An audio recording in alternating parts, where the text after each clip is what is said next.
Is there not a cause? Spiritual warfare. 1 Samuel 7:23 through 29. 24. And all the men of Israel, when they saw the man, fled from him and were sore afraid. They all fled from him in great fear. For who is this uncircumcised Philistine that he should defy the armies of the living God? Eliab's anger. With whom hast thou left those few sheep? I know thy pride and the naughtiness of thine heart. For thou art come down that thou might see the battle. 32. No man's heart fail because of him. 33. Saul, you are just a kid. 34, 37. Lion and a bear. Certainly this Philistine. Saul gave David his armor. I can't do it this way. He walked around in Saul's armor and it did not work for him. 40. He got 5 smooth stones, the shepherd's bag and his staff. David was the epitome of New Testament spiritual warfare. He realized that we are not wrestling against flesh and blood, because it would have meant that pound for pound and muscle for muscle, he would have not been a match for Goliath, that he would have been defeated before he even started. But he had the attitude that greater was the God in him than the devil that was in his enemy. Was not it David did said, when the wicked, even my enemies and my foes, came upon me to eat up my flesh, they stumbled and fail?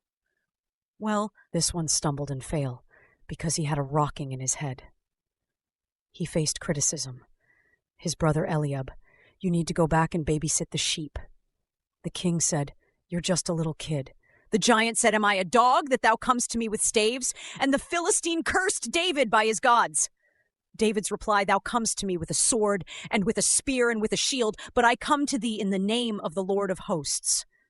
This day will the Lord deliver thee into mine hand, and I will smite thee and take thine head from thee. Spiritual warfare does exist, but not as many people imagine. Many people want to pray that the evil spiritual cloud over their city be dispersed. That's silly. Clouds don't rely on scheme against people, set people up to fail, smile in your face and stab you in the back, murder people with their tongues. Clouds don't do that. So binding a spiritual cloud over your city won't do you any good. Don't let the focus of your prayer life be against people. I'll give you an example. The mark of the beast is 6666. That was the number of the name of Nero Caesar. That portion of the scripture has been fulfilled. People have made the mistake of ascribing and associating the number 666 with men such as Ronald Wilson Reagan simply because he has 6 letters in his first name, 6 letters in his middle name, and 6 letters in his last name. Ridiculous. The beast that has the value of 666, his name is come and gone, but when he died, the spirit that moved and motivated him lived on. So we should no longer look for the 666, but look for the character, the traits, the policies, the activity of the spirit of the beast. Paul informs us that there is a personality behind our troubles. Romans 8:35. Who shall separate us from the love of Christ? Shall tribulation or distress or persecution or famine or nakedness or peril or sword? NIV, who shall separate us from the love of Christ? Shall trouble or hardship or persecution or famine or nakedness or danger or sword? Instead of asking us, what shall separate us? He asks, who shall separate us? This indicates that there is a personality behind the pitfalls, the problems, the trouble, the afflictions that you encounter. You don't need to pray against people, but you do need to pray against that spirit. The spirit of Sanballat and Tobias, the spirit of Athaliah who came to kill the prophets, the spirit of Jezebel and her witchcraft, Herodias, Haman, Balaam, seduction and intimidation, Elymas, Oreb, Zeba, Zeb, Zalmanna. 2 Corinthians 10. For the weapons of our warfare are not carnal, but mighty through God to the pulling down of strongholds. 2 Corinthians 4:8. We are troubled on every side, yet not distressed. We are perplexed, but not in despair. Persecuted, but not forsaken. Cast down, but not destroyed. 2 Corinthians 11:23. In labors more abundant, in stripes above measure, in prisons more frequent, in deaths often. Of the Jews, 5 times I received 39 lashes. 3 times I was beaten with rods. Once I was stoned. 3 times I suffered shipwreck. I spent a night and the day in the deep. I've been on frequent journeys, in dangers from rivers, in dangers from robbers, in danger from my own countrymen, in danger from the Gentile, in danger in the city, in danger in the wilderness, in danger on the sea, in danger among phony people. I have been in labor and hardship. through many sleepless nights, in hunger and thirst, often without food, in cold and exposed the harsh weather.